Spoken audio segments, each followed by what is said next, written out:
What's up, everyone? Victoria here with PopCulture.com with another episode of Pop Culture at Home. And today I'm joined by the one and the only beautiful Kate Walsh. Hello. How are you? I'm really well. Thank you. Thank you for having me, Victoria. Well, listen, thank you for chatting with us. I love your background because it's going to play well into our conversation today. That's good, right? But just for the reference, she's not actually floating above the earth, although that would be very cool if you were.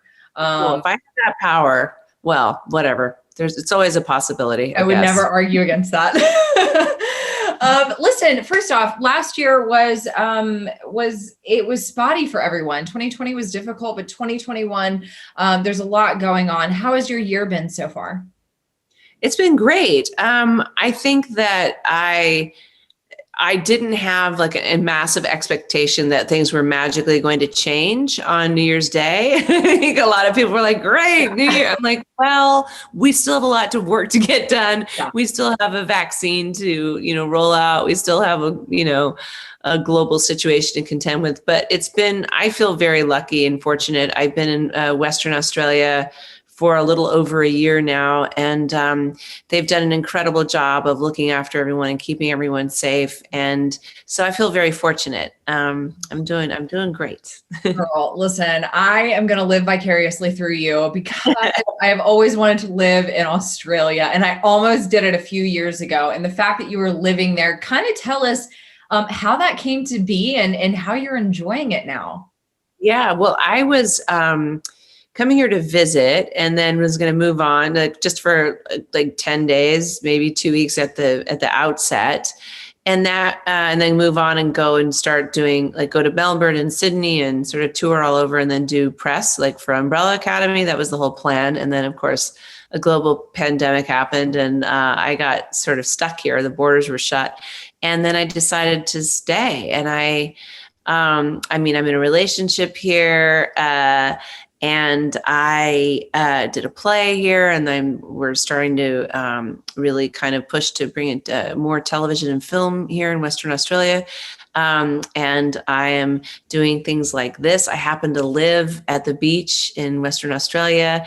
I actually have a reef, very vibrant, healthy reef right in front of my house that I can snorkel to. So I'm incredibly fortunate. But what you see behind me is the Hope Reef, which is real. At first, when they showed me this background, I'm like, oh, are those is that a rose float? Is that like a float where you is that ivy? Cut that in.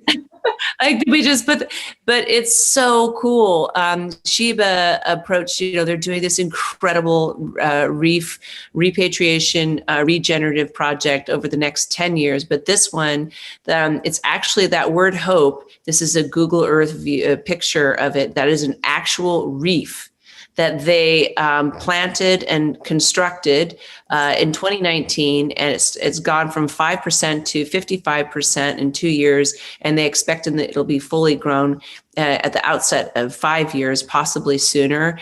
It's already got fish species and sea turtles and flora and fauna and sharks coming around it, and the coral is just loving it. It's an incredible campaign that happens to involve two of my favorite things that I care about, cats and the oceans. Okay, I left my cats out of the room today for you because I was like, they're probably going to try and make an appearance, but... Pablo just walked by, but he was like, hello, camera. He's over. He's like, we're working, right? What are we doing? When do I need to show up? So, yeah.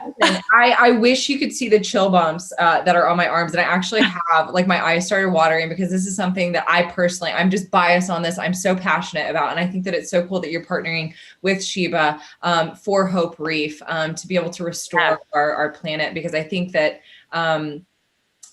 when somebody is not personally affected every single day, I think it's hard for people to understand the damage that's actually being done. But we have so many people that are fighting to help regrow our reefs because they are so vital to our life more than people even realize. It's critical to not just, our obviously 𝐒𝐵 is, and why Pablo is a part of this is he's a fish eater. He enjoys cat food, his fish food, but it's our planet. It's a food source for over 1 billion people. It's critical. And scientists are right. They're like 90% of all the reef systems will be gone by 2049 unless we do something. And you were saying that, so many people, you made such a great point, Victoria, that so many people don't have the luxury of even going in the ocean or diving or snorkeling or understanding what it looks like underneath the water surface, or even going to the water. So that's what the one of the things that we're really excited about is how people can help. Is literally, if you're a pet lover or a pet parent, you can snuggle up on the couch, even if you're not, grab a cup of coffee or a glass of wine and go to the 𝐒𝐲𝐻 YouTube channel. And just by watching, you're raising money. With every view, money goes directly into the NGO, the Nature Conservancy, that is partnered with 𝐒𝐲𝐻. And this is the first time, P.S., that a YouTube branded channel, 100% of the proceeds go directly to this project. And again, we're not asking anybody, you don't have to, all you got to do is watch it. And so if you've never seen, easy. so cool. But it's also just it's really interesting. The videos are incredible. There's videos showing what they, how they built this, which they do this thing called they construct a sea star, which looks like rebar in a way. It's a metal structure that's in the shape of a star, and it's, kind of goes up. And so it creates a bit of a cage. So it's above the ocean floor. It sits on the ocean floor. And then the spine of the coral fragment, it aligns to the kind of this rebar, and then it grows onto it, attaches itself to it. And because of their space, they're not right on the ocean floor. It's like the perfect little farm environment to grow. And the coral, secretes this calcium carbonate. I always have to make sure I'm saying the right thing. I feel like you know your stuff. But it's so cool because I totally geeked out. I watched the video. I'm like, oh my God, this is actually really cool. And it's not just that they're doing it, but it's also a community effort. This Hope Reef is in Indonesia, and they've got community members and fishermen and locals to help construct it and to help move it out there. And just, they snorkeled it out, and divers installed it. It's incredible. And then in the end, this will all grow together. And so the word hope will eventually just grow together and become, a whole massive reef system. So it's pretty, and they're going to do this at different places all over the world for the next 10 years, to the point that it'll be like 185,000 square meters of reef that they will have grown and constructed. That's about it's about 148 Olympic swimming pools. So just no big deal. Enjoy me. Yeah. Oh my God. I have so much room in my heart for this conversation. I could sit here and talk to you about this all day. I think it's incredible what you're doing with 𝐒𝐲𝐻. I think it's incredible what they're doing. And I think we need more of this. So I'm so happy to hear that you have decided to partner. As an animal lover, I support this as well. But listen, I can't have you on a Zoom call and not talk to you about a little bit of Emily in Paris, because I fell in love. Oh, snap. Yeah. Show.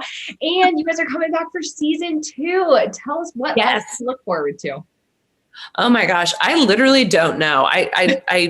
I'm not kidding. I heard tonight that they're already shooting. I know they're already shooting, but I assume they were in Paris, but they're already shooting. I guess someone said in Saint-Tropez. I don't know if that's just a crazy rumor, but I'm in. Okay. I don't know what's going to happen. I don't know if I think Maddie might, we don't know. It's unclear if she'll make an appearance. Wow. So we'll have to wait. Yeah. I was about to say, there was a clip. We were all left on a cliffhanger from season 1. And so I think that there's a lot to come. So I'm hoping that she will make an appearance and she can start. I know, I hope so too. Yes. Okay. Really quick before I let you go, because I know it's midnight over there in Australia. Bless you for doing this interview at this time. We love you for that. Thank you. My pleasure. Honestly, it's so exciting. What's next for you? I know that this year is so unpredictable for everyone, but what do you have on the books? Well, it was a busy year. Even though I was here, we had sort of life was continuing in full throttle. So I did a play here and had a bunch of stuff get released. So that's really cool. Really excited that a few movies that came out, and then of course Emily in Paris. And so I am developing this film that we want to shoot in Ireland. I've got dual citizenship. My father was Irish, so we're gonna hopefully do that, and if not this year, in 2022 early, and then trying to also bring a streaming show here to WA, Western Australia. Yeah. We just got a film and television studio greenlit for a build here, so we can attract more international productions as well. So yeah, I don't spend all day in studios, but I am all for studios moving to Australia, because if that means that I can potentially go there for years, I'm never going to complain about that. Yeah, I mean, you're not the only one. Everyone is coming here. It's so great. Australia is the pretty girl at the dance right now, for sure. But it's beautiful. It's safe. It's just stunning. So I'm really excited to see the industry really grow here, particularly in Western Australia, and show the world what we can do. Listen, I'm so happy that you're enjoying your time there. It's always a pleasure to talk to you. You're just wonderful. Likewise. Thank you for Likewise, milady. Wait, I gotta ask you, what kind of cats do you have? Oh, so they're rescue cats. They're just domestic. I think one of them maybe has a little bit of Maine Coon in them. I was hoping that they would make an appearance. My computer is set on their scratching post. I have a real fancy setup over here. Oh yeah.